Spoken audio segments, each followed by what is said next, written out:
Mga pastry na gibo sa purong kakao patok sa sarong coffee shop sa Legazpi City. Namitantaan mga iyan sa istorya ni Rosie Nieva. Sa panahon ngunyan, saro sa mga patok asin kadalasang destinasyon kan mga tao urog na ang mga jóvenes ang mga coffee shop. Kaya naman ang coffee shop na ini sa Legazpi City, bigsyerto na apwera sa masiram na pastry asin kape, dapat na may darang karahayan sa salud kan customer ang sa indang pigo-opresir na mga produkto.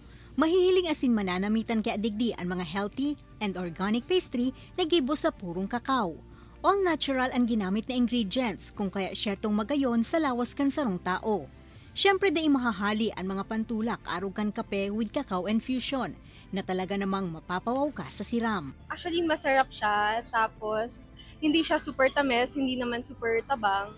And when you compare it sa ibang stores, alam mo yun, yung parang may kakaiba sa kanya. Actually, a lot of people would also think that there's no money in cacao. But when I saw, so this idea actually came from a very meaningful encounter, albeit really brief, when I was in Fukuoka, Japan. Anasambitan ng negosyo ang resulta kan cacao farming kan sa indang pamilya sa banwaan kan Uwas Albay na nagpuon kan taong 2021.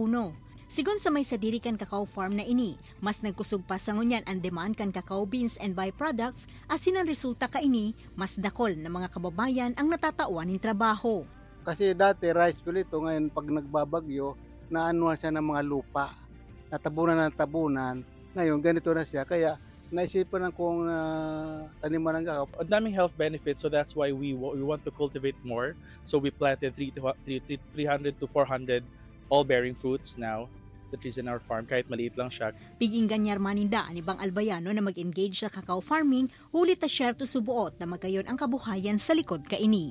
Ini si Rosie Nieva, Balitang Bicolandia.